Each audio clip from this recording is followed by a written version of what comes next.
Hi, Susie. Hi. Vika and I resumed our, we've always learned Chavrusa on Sunday, and we, thank God, have resumed that. Great.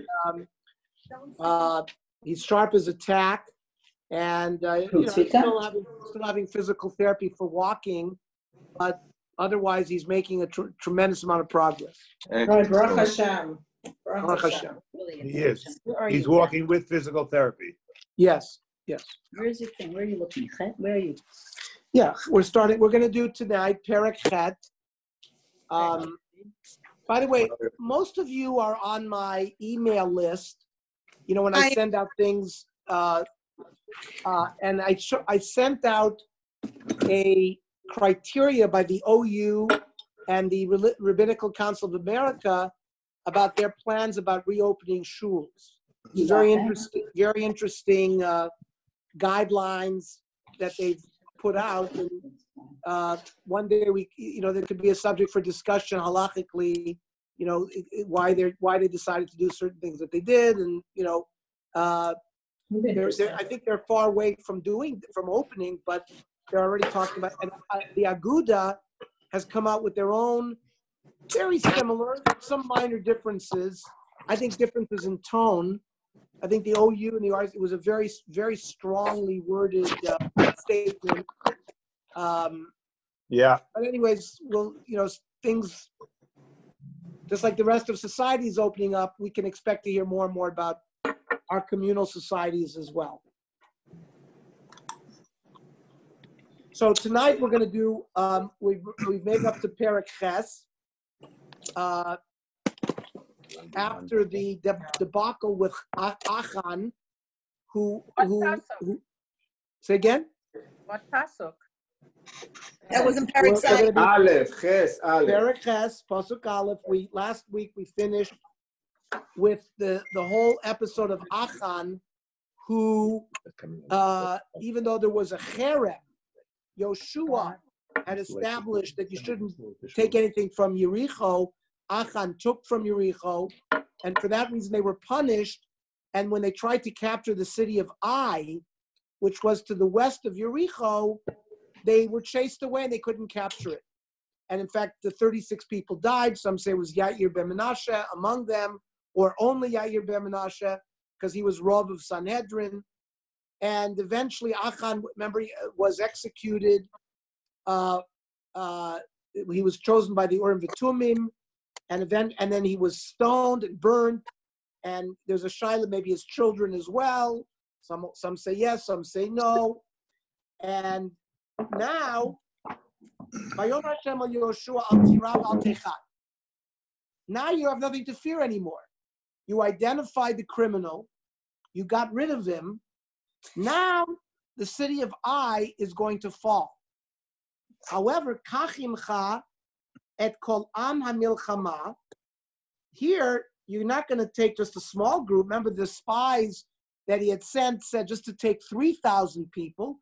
We're going to see he took a whole army with him this time. This time, we're going to see Yoshua as a general with strategy and military planning. There's going to be plenty of help from Hashem as well. But this is not going to be different. Remember, Yericho, they walked around the city with the Aron, they blew the shofar, and then the walls fell. That was not a military conquest. That was all nisim v'niflos. Now we're going to see a different pattern, which is going to usher in for us what's going to happen over the next 7 years, where Yoshua and Bnei Israel are going to conquer the 31 malachim and city-states that are in Eretz Canaan. Kachim chad kol am milchama v'kum aleha ai.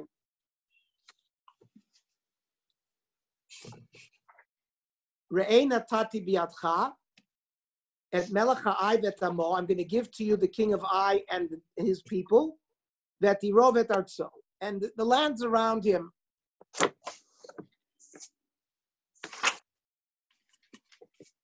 Ve'asita la'ai u'lemalka, and you will do to the Ai and to its king and to its kingship, kasher asita li'richo u'lemalka, where you did Yericho. Rak shlala uve'emta tavoz lachem.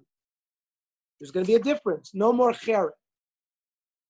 Remember, Yoshua did the cherem on his own. Now Hashem instructs Yoshua, you can keep the behemoths and the shlal and the booty. And then he says, Simlacha orev la'ir me'achareh. Set up an ambush. We're going to see, there's going to be an ambush of 5,000 and then another group of 20, of another group. First, there's going to be an ambush set up west of the city of Ai. Bnei Israel are east of the city of Ai, in between Yericho and Ai. By the way, Medrash Ayala Shlucha says on the pasuk Kachim Chad Kol Ama Milchama, take the whole nation. Says the Medrash, Im HaKadosh Baruch Hu Yamavtiach Shelo Yuzak. HaKadosh Baruch Hu is going to, you're going to see, is going to give promises that no one's going to get damaged. Lama Amar Kachit Chad Kol Anshe Milchama. What's the point of taking the whole army?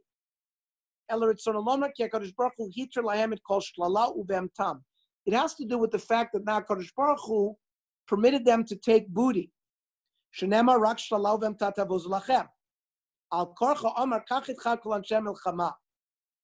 there's a societal reason.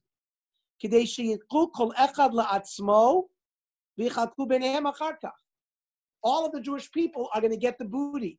So there's not going to be a fight.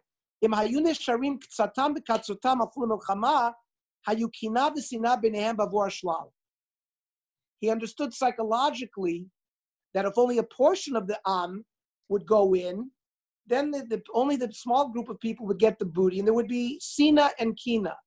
To avoid that, the whole nation would go in. And then there's a Gemara in Sanhedrin that says, Rak shlala uvemta tavos lach. Hashem now is telling Yoshua, now you can take the booty. Omelei HaKadosh Baruch Hu, ata garamta lahem etchila b'mamalatatan. You, Yoshua, you were the one who created the rule of the cherem. And yes, eventually Bezdin accepted it. Bezdin Shamayim accepted it. We brought psukim for that. But HaKadosh Baruch Hu says, Yoshua, listen, you created the problem in the first place. Ki bazeh shecharamta et Yericho, because you created this rule that you can't take booty from Yericho, so achan sin. So now advises Hashem, don't do that again. It's just an interesting medrash. Back to the psukim pasuk gimel. Vayakam Yoshua v'cholam milchama lalot ha'ai. Vayvchar Yoshua 30,000 ish gibur ha'chayil vayishlachem layla. He chose 30,000 people. Now remember, when he first sent spies to Ai, they told him, you only need 3,000 people. Now Yoshua is getting 10 times that amount. You 25,000, you 30,000 are going to be to the west of the city of Ai as an ambush. You're going to go there at night. And don't distance yourself too far from the city. And be ready. I, with the rest of the nation, we will approach from the east to the city of Ai, from the front. Now, last week, when they sent soldiers to Ai, what happened? The city of Ai came out, and they chased Klal Yisrael to the Jordan River. So Yoshua is planning the same thing. He's going to come with his army, and we will fake as if we're running away from them. And we will encourage them to chase after us because we're running away. We are going to empty them from the city of Ai, and we're going to see from the city of Beit El as well. They're going to say, you know what? They're running away from us. Kasher barishona. V'nasnu lifneihem, and they're running away from us like they did before. Now he tells the 30,000 that have hidden at night behind the city to the west of the city. Vatem takuma me'ha'orev. You get up from your ambush location. V'horashtem et ha'ir. You're going to be able to walk into the city because there's not going to be anybody there. Unetana Hashem lokechem biyetchem. And Hashem is going to give the city of Ai to you. V'haya kitafsechem et ha'ir. When you capture the city, tatzitu et ha'ir ba'esh. You will set the city on fire. Kidvar Hashem tasu. This is the way. This is what Hashem wants, and I'm commanding you. Vayishlachem Yoshua v'yalchu l'ma'arav. They went to the ambush. Vayeshvu bein Beit El uvein Ai miyam la'ai. Miyam la'ai means to the west of Ai, and Beit El is further west. So they were between Beit El and Bein Ai, west of the city. Vayalen Yoshua balayla hu b'toch ha'am. And that night,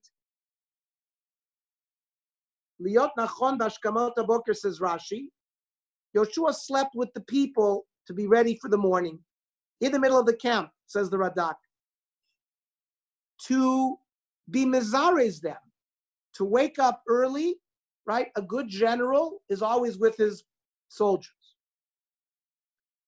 Vayashkem Yoshua b'boker. Whenever Tanakh uses the word vayashkem, zrizim magdimim, right? Like Avram Avinu going to the Akedah. Vayashkem Yoshua b'boker. Vayifkor et ha'am, and he takes hold of the nation. Vayalhu v'ziknei Yisrael lifnei ha'am ha'ai. And he and his people and the soldiers go towards the city. V'chol ha'am milchama asher ito, and the soldiers alu v'yikshu v'yavo neged ha'ir. They actually go towards the front of the city. V'yachanu mitzvon la'ai. They go north of the city. V'hagai beinav uvein ha'ai. There's a valley between them and the city. Vayikach, he's not through with his strategy. Vayikach kachameshet alafim ish, vayashem otam orev bein Beit El uvein ha'ai miyam la'ai. Besides the 30,000 that he initially sent, he sends another 5,000 as an ambush, again west of the city. Vayasimu amet kol ha'machaneh asher mitzvon la'ir, v'takevo miyam la'ir. Right, there's a portion that's north of the city, a portion now that's west of the city. Vayelech Yoshua balayla hu b'toch ha'emek. And Yoshua again spends that night in the valley. Those of us in the Daf Yomi remember, there's a famous Gemara.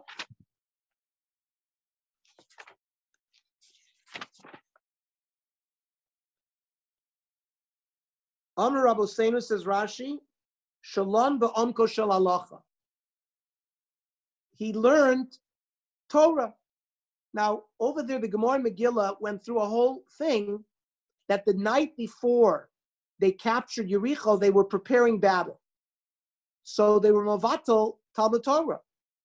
So Yoshua is now making up for that here, says Chazal. This night, he spent learning, but not just learning. Omko shel halacha. That means he learned deeply. That's the play on words of Emek. Emek means a valley, but Amka also means deep. So the Torah learning wasn't just like what we do in Daf Yomi, we do Bekiyas. That means we learn, but we learn quickly. Learning Ba'amkus is, learning very deeply. So this is how Yoshua sort of made up for the Bittul Torah that occurred the night that they were preparing for the battle against Yericho. Back to the Psukim, Pasuk Yudal. Vayikirot Melech Ha'ai. So the king of Ai sees what's going on, that he doesn't see the ambush behind the city, but he sees the people coming to the front of the city. Vaymaru vayashkimu vayatzuan sheir l'krat Yisrael milchama. So he takes his people out to meet the Jewish people in battle. In the plain in front of the city. But he didn't know that Yoshua had planned an ambush behind the city. Vayinagu Yoshua v'chol Yisrael lifneihem. Now, the Jewish people showed themselves as if they had a magefa, right? And like it looked like they were afraid. And vayanusu derech hamidbar, and the Jewish people with Yoshua begin to run away, drawing Melech Ai and his soldiers to chase after them. Vayizaku kol hamasher ba'ai. Oh, and they got excited that they saw that that the Jewish people, like they did before last week's Perek, when the 36 people of the Bnei Israel died, they were chased, so the same thing's happening again.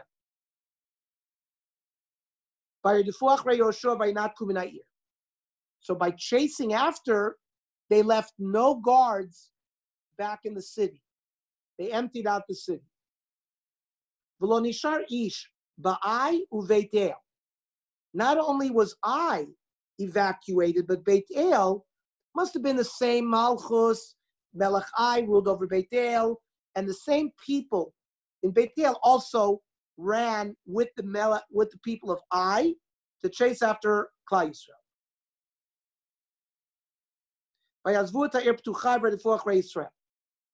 Again, they left Beit El open. Now, so that's all the strategy of Yoshua. Vayomer Hashem Yoshua neteba kidon asher biyadcha. A kidon is a spear. Mitzudat Sion says romach. Romach is a spear. And says the Mitzudas David, by raising the spear, lasot siman la'orev lavo la'ir. Hashem says to Yoshua, raise your spear. Now, does this sound familiar to anybody? This sounds like Hashem telling Moshe Rabbeinu by the Yam Suf, Neteas matcha. Right there also, Moshe was told, lift the mateh, and then the sea split. So here, very similarly, but here, rather than use a mateh, which was really a spiritual, right? That mateh they said was from Adam Arishon. It said Ditzach Hadash Ba'achav on the mateh. They had already used that to turn into snake and to split the Nile. I mean, and to hit the rock. I mean, this mateh was mamish a spiritual thing. Now Yoshua is a general, so it's very appropriate that the implement that he uses is a spear or javelin. So neteba kidon asher biyadcha la'ai. Raise your spear, and that's going to be the siman that the people lying in ambush will now come into the city. Kiviyadcha etnena. And because I'm going to give the city to you. Vayet Yoshua b'kidon asher biyado la'ir. V'ha'orev, the ambush people, obviously were able to see Yoshua lift the spear. And they quickly ran when he lifted his arm. They came into the city and conquered it. And they set the city on fire. Now,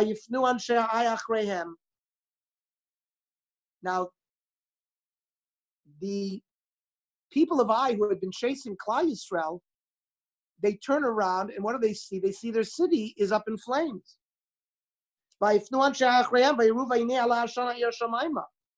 Smoke is rising heavenward.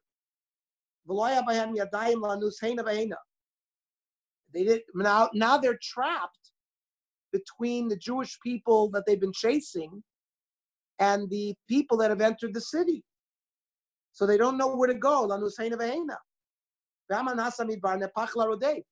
Now the Jewish people that have run to the desert turn around and face the people that have been chasing them. So there's a sandwich.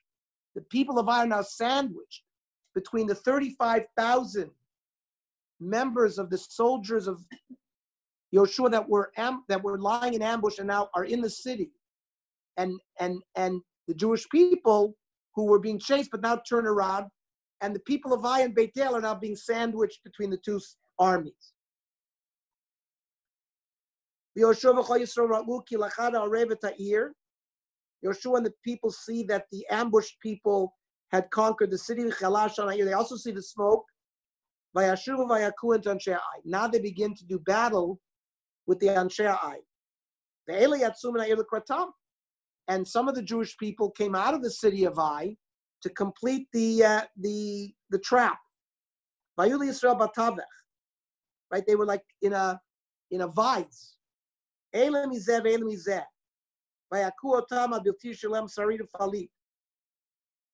they didn't leave anybody survive.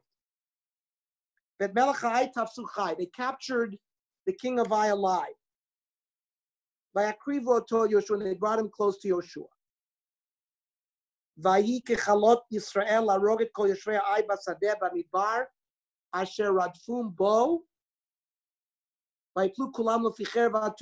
They were destroyed by the sword, everybody.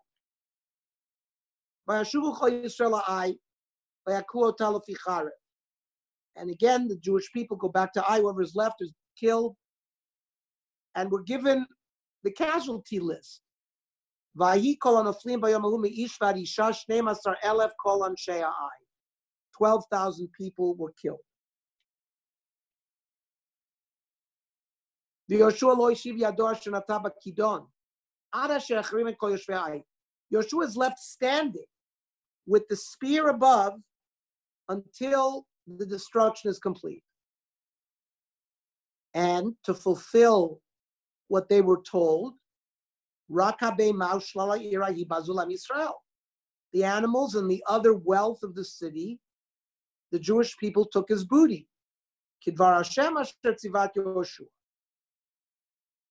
Vayisrof Yoshua to Ai, he burnt it completely to the ground. As it remains a mound, says the Marikro,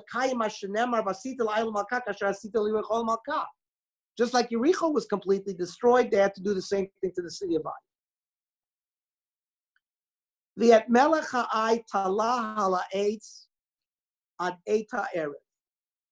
They hung Melech Ai. Tzivai Yoshua, vayoridu et nivlato min ha'etz. They took him down. Vayashlichu oto al petach sha'ar ha'ir. They threw him at the gate of the city. Vayakum alav galavanim gadol ad hayom hazeh. They piled up a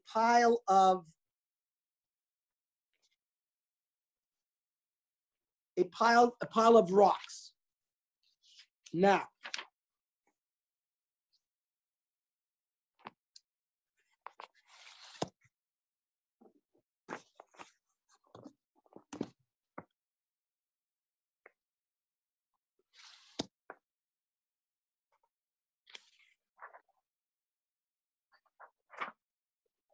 I'm going to read from the Minchas Ketana.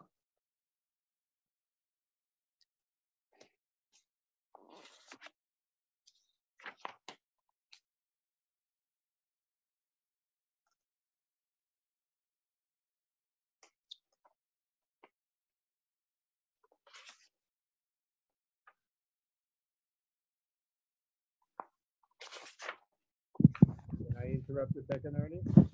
Please. It seems like this is a very lengthy description of battle strategy, military tactics, etc., etc. Yet in the Torah, in the Torah, you have Abraham, the battle of the 14 the arms are being raised by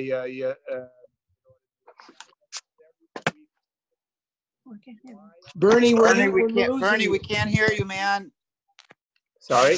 Position. Can you hear me? Now better. My question is, why did I guess this Baruch HaKodesh Yoshua knew to describe it in great detail? What was the need for such great detail of description of military strategy and carrying out the exact battle plan, where you never had this before in the Torah? I mean, everything else was brief descriptions, whether it was Avraham Avinu or whether it was Moshe Rabbeinu. You never see such details. I just want to try to understand why I'm gonna have an answer for you. I think it's a good question, and we're going to attempt an answer. It's a very good question. First, Ernie, why would they have to destroy the city so that they could not build at the same site? so the pasuk Beis, Hashem told Yoshua, "Vasita la'ai ulamalka, kasher asita liricho ulamalka." So if you remember, Yericho, they were commanded to destroy the city completely, and it should never be rebuilt, and there was a curse made to anybody who rebuilds it. And the same. So since Hashem commanded them, you have to treat Ai the same way you treated Yericho. It's exactly why they had to destroy it, make it a Tel Olam. Exactly, because they had to treat it the same way that they treated the city of Yericho. Bernie, just to Bernie, just to answer, just what I think, basically, this was the first real battle without HaKadosh Baruch Hu being part of it. They had to do. This was a real battle. Before that, HaKadosh Baruch Hu in every battle, even in the ones that they had in But it says here that he was in the battle. HaKadosh Baruch Hu also. Yeah, no, but he was from the top, behind it. The one thing he says that he was in the battle regarding that he told him that he shouldn't give the same pikudim as he gave in Yericho. But it doesn't say that he was really in the battle. Of course, he was helping them, but it's not. It's a first real battle that they had came to Eretz Yisrael where they had to defend. So Walter has hit a bit on the answer I wanted to give Bernie, because he asked a very good question. Again, I'm reading from Rabbi Michael Hattin, the Maggid Studies in the Tanakh Stone Edition. It says like this. While it is clearly Yoshua and the people of Israel who make the necessary preparations, fight the battle, and achieve victory, their success in the end is due to Hashem's covert intervention.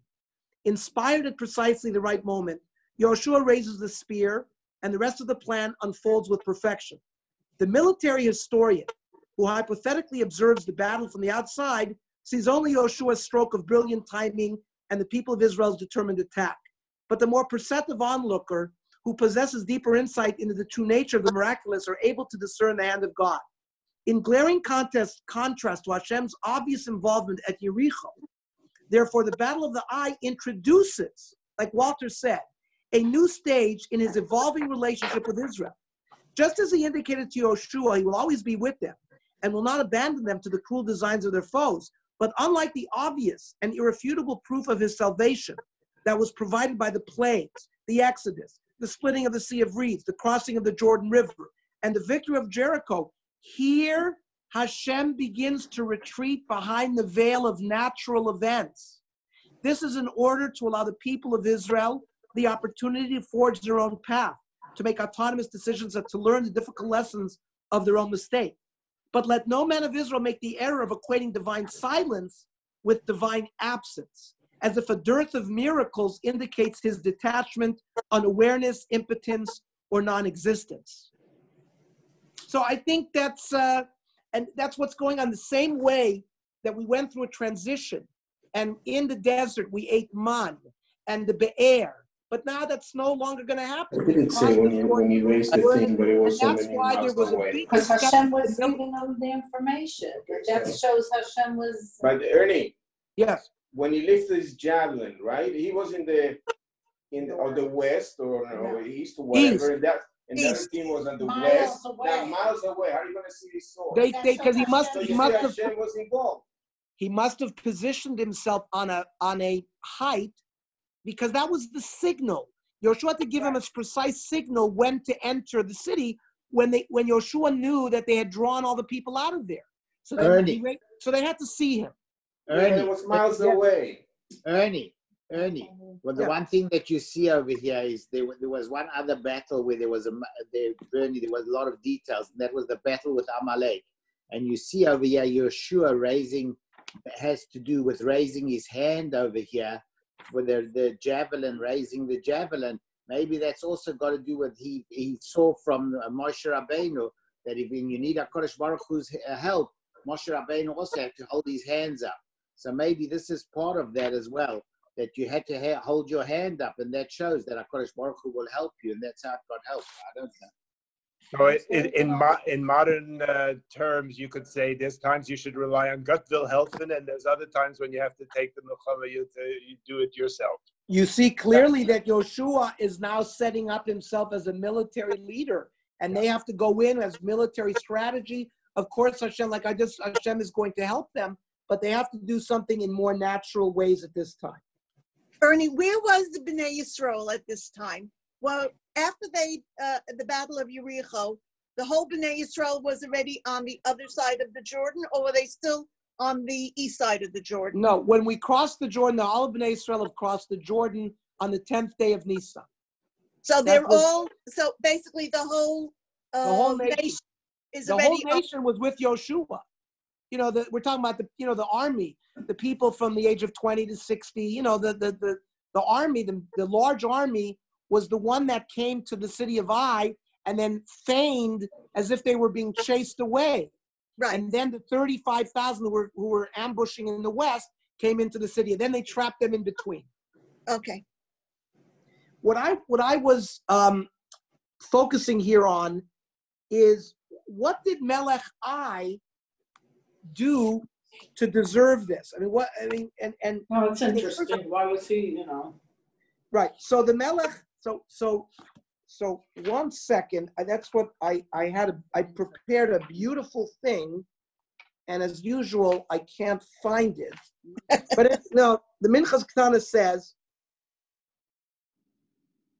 Where did I see that? He says Bedin Megadev. He basically is like cursing Hashem.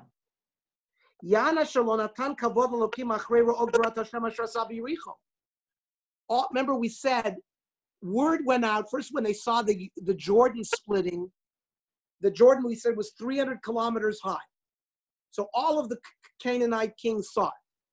Then they heard about Yericho falling in the miraculous way. So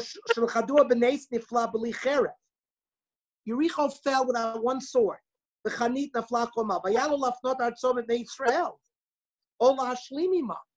He should have made peace with the Jewish people or ran away.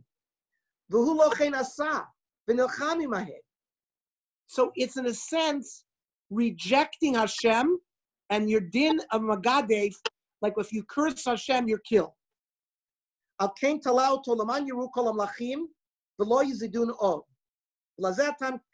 that's, now, the Torah already taught us that after you execute somebody, you hang him up, but then lo tali nivlato al ha'etz. So we're not allowed to keep him there overnight. So the Jewish people followed the regular ki ein ze kavod shamayim shishaer talui. V'chein asa Yoshua liyetem lachim shalachat chai. Yoshua, this Minchas Ketana tells us, he did this to every king he captured. He captured them alive, and then eventually they hung them there, but they were taken down the same night to fulfill, because every human being is created with Tselem Elokim, and it's not a covet for them to stay overnight that way. Okay. There's something else I wanted to say, but I think that's enough. Let's go to Pasuk Lamed. Az yivnei Yoshua mizbeach l'Hashem Elokei Yisrael b'Har Eival.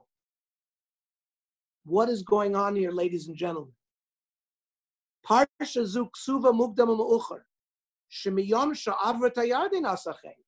Do you remember the parak we learned that the day they crossed the Jordan River, all of Klal Yisrael miraculously went to the city of Shechem by Har Eival and Har Grizim, and they enacted the whole thing on that day with the brachos and the klalos, and they built the mizbeach, and then they came back. We learned that in Perek Beis, Perek Gimel. What's it doing here?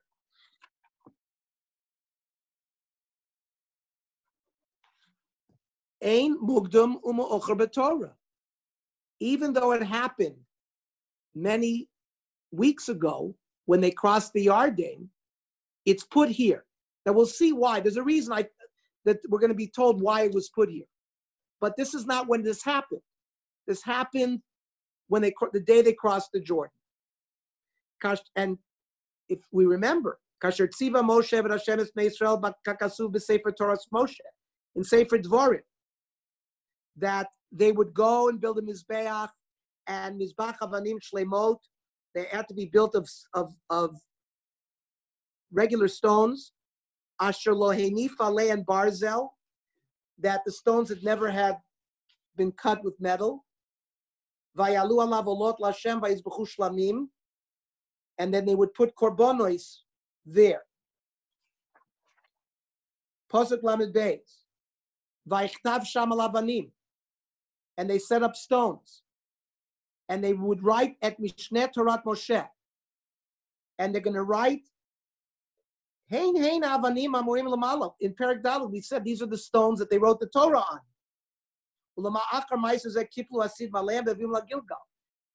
They covered these stones that they had written the Torah on with lime, and then they schlepped the stones back to Gilgal. We said that in Perek Daled, but we repeat it here. Now you're going to ask me, what's the point of writing the Torah and then covering it with lime so nobody can read it? So let's wait. B'chol Yisrael uzkeina v'shotrim v'shotrav omdi mizeh mizel la'aron neged ha'kohanim alvim nosei aron brit Hashem kager kazra chetzio mul ha'grizim v'chetzio mul ha'reval kasher tziva Moshe v'Hashem l'varech ta'am Yisrael b'rishona. In Parshas Kitovo, this is all set up. 6 shvatim stand on Har Eval, 6 shvatim stand on Har Grizim, 6 of them.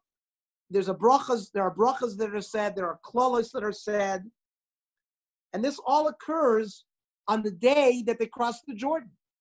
But it's written here. The Oron is in the middle. And to say levarech et ha'am Yisrael b'rishona, Rashi says lahagdim brachot leklalot, because there it says Oror curses the person who commits adultery, curses the person who steals, curses the person. There's a whole list of 11 klolos and 11 brachos, which is the opposite of the klolos. Means blessed is the person who doesn't do these things.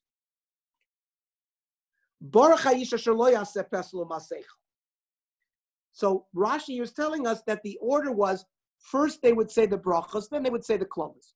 And we're going to see, it was said bracha klola, bracha klola, bracha klola. Not all 11 brachas followed by all 11 klolos.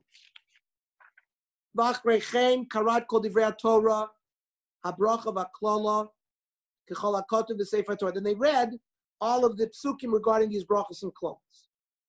Lo haya davar mikol asher tziva Moshe shelo kara Yoshua neged kol ka'Yisrael v'nashim v'ataf v'ager alech. Because it wasn't one thing that Moshe commanded them to do at that episode, and he read them against the adults, the women, the children, and the gay.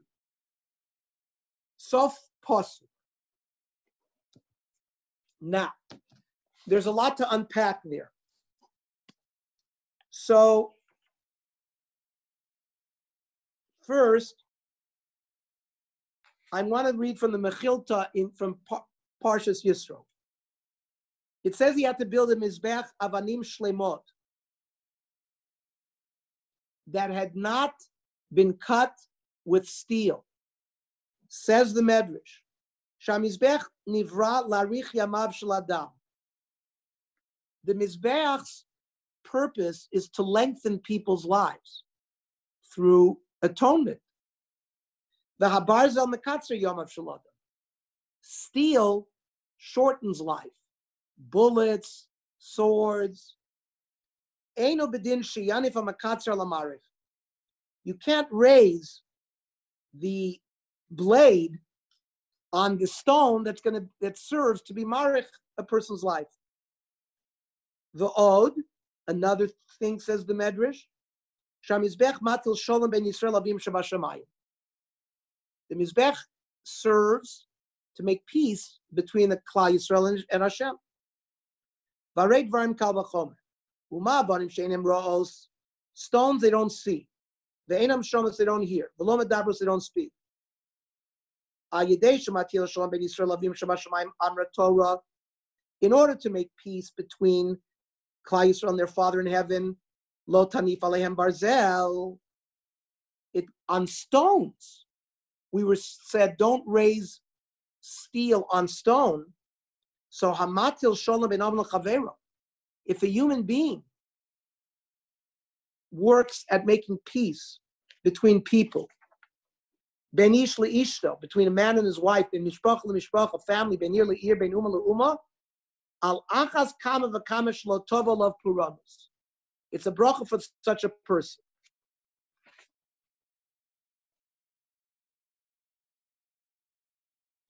Now, why was this episode not written where it's supposed to be? Why was it written here? We understand Ein Mukdam U'Mocha B'Torah. I'm reading the Musar on Nevi'im. Ki elu ha'masim shenemar kan sh'aseh Yoshua lo yuachar kibush ha'ir ha'ai, elu hu asa otam b'yom shavut ha'yarden, says the Musar on Nevi'im. All this happened a long time ago. V'nira lomar tam de lakach nichtav parsha zu shelo b'mkoma. Why was this parsha written in this unusual place?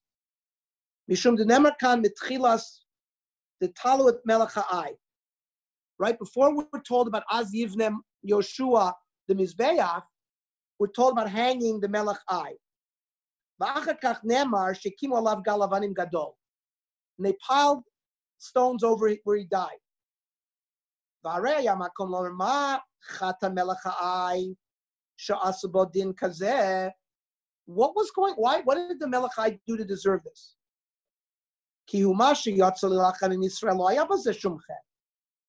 The fact that he's leading his people out to fight Klal Yisrael, that's what a king of a city is supposed to do.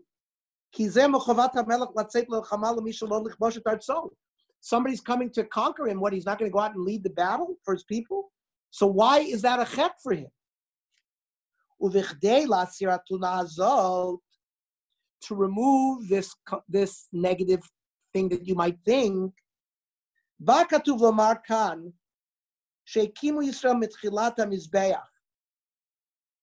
we have to realize that we had set up a Mizbeach before this episode. V'katvu alav et Mishnei Torah. And we had written all of Sefer Dvorim on these stones. U'mevuar b'Masechta Sota Lamed Hey Amud Beis. Lemana asher lo yilamdu etchem lasot kechol tovatam. What was the purpose of writing the Torah in 70 languages there? It was that if the people in Canaan, we would be allowed to accept them as Gerim.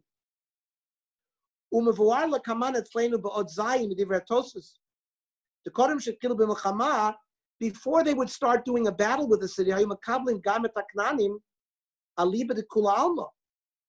there is an opinion that we had accepted them as Gerim. So they had an opportunity to learn, and they did not become a chozer b'tshuva. V'lachem mizeh chazina, and the chata melech ha'ai b'zeh shelo chozer b'tshuva. The ilo haya chozer b'tshuva, ayu mekabel no sov, lo ayu Yisrael yotzim la b'melchama. V'lachem machmat zeh ra'ui haya she'asu bo din kazeh. And that's why it's put here immediately after he's hung. That's what the Musar Nevi'im says. By the way, he says, we say Pinchas is who? Eliyahu. Right? The Chazal say Pinchas is Eliyahu. Now, Eliyahu Navi is still alive. Lo meis. Eliyahu Navi comes to our Seder. He comes to every bris.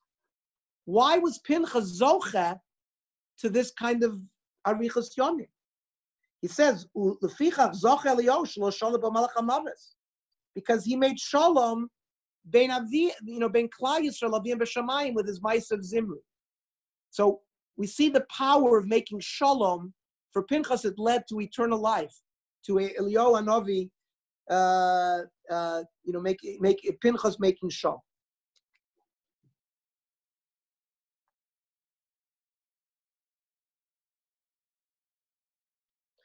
Okay, now it says in Masechta Sota, "Vayichtov sham alavanim et Mishneh Torat Moshe." Ton Rabbanon, Ketzad Katvu Yisrael et Torah. How did they do this? Rabbi Yehuda Omer al Gabi Avonim Katvua. They wrote it on the stone first. Shenemar v'katavta lavanim and kol divrei Torah. Ve'achar kach sadu otam basir. Then they covered it with cement, with lime. Omer le Reb Shimon. So Reb Shimon, which is Reb Shimon bar Yochai, says Reb Shimon to Reb Yehuda l'dvarecha, hech lamdu umo shel oso azman Torah. We just went through this thing that Melech Ai should have learned Torah. He would have been a chozer b'tshuva, and that's why he was killed here, because he's like rejecting Hashem. Says Reb Shimon, how is any of the Canaanim going to learn Torah if you've written the Torah on the stones and you've covered them with lime? Can't read them. Omer lei, bina yisera nosam b'makodesh baruch hu, v'shigru notrin shalayim v'kilfut asid v'shiyua. That they were able to peel the lime off. They scraped it off and they were able to study the Torah underneath it. Rab Shimon Omer al Gab Sid Kastua.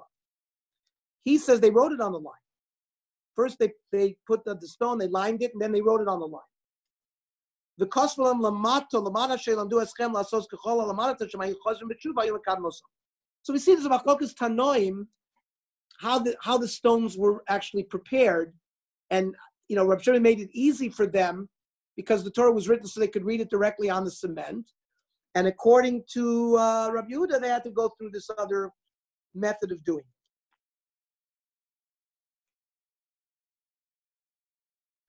By the way, the Musar Avim says the Rabbeinu Sadia Gaon says Mispar Mitzvos Bekitzur.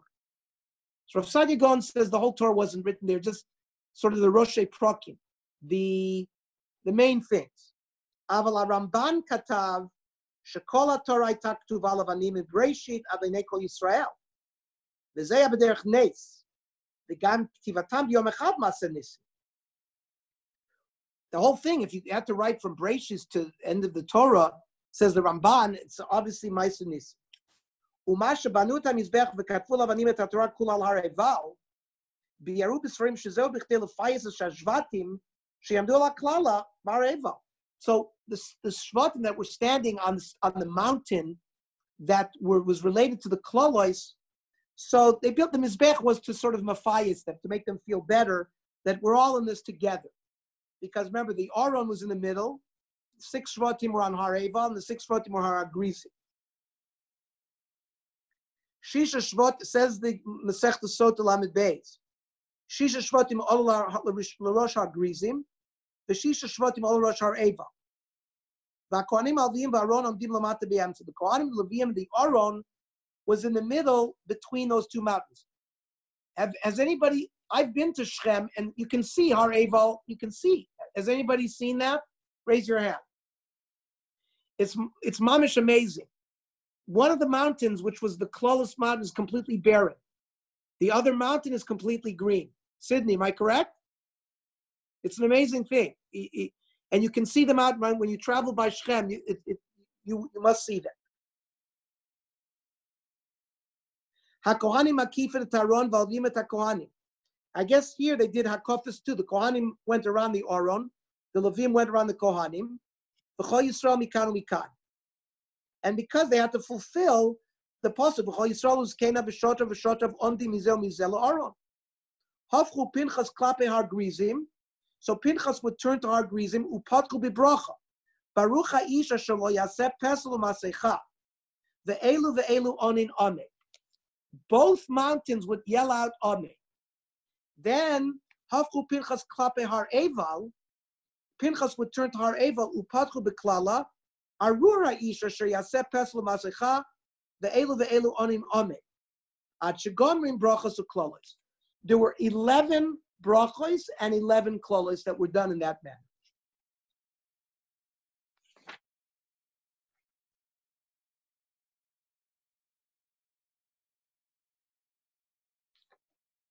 Okay, there's more to say on this, but I think we covered. I think we saw this new concept of the military preparation along with the help of Hashem. I think that we're now entering the new phase, and we see this episode of the Mizbeach and the Har Grizim, Har Eval. It's an important part of our history. We should remember it. On the notes in the Reuben edition, it says that even though it didn't historically take place at this time, that it geographically fits in, because you went from Yericho to Ai, and then going west, you would hit I see. So they want to say it was put here because geographically it was close to where they were. Right. That's a good shot. Okay. But I like the drusha shot that they said that it's related to killing of Melech Ai, that he should have read the Torah that were written on the Avonim. It's a nice shot that the Musar Nevi'im gives. Right. But you could give other pshatim too. But everybody holds that this Maisa occurred, before. There's no machlokas there. Right. In my opinion, Bernie Mander is the king of eyes. Harold, you were waiting to say that the whole shiur. The whole time.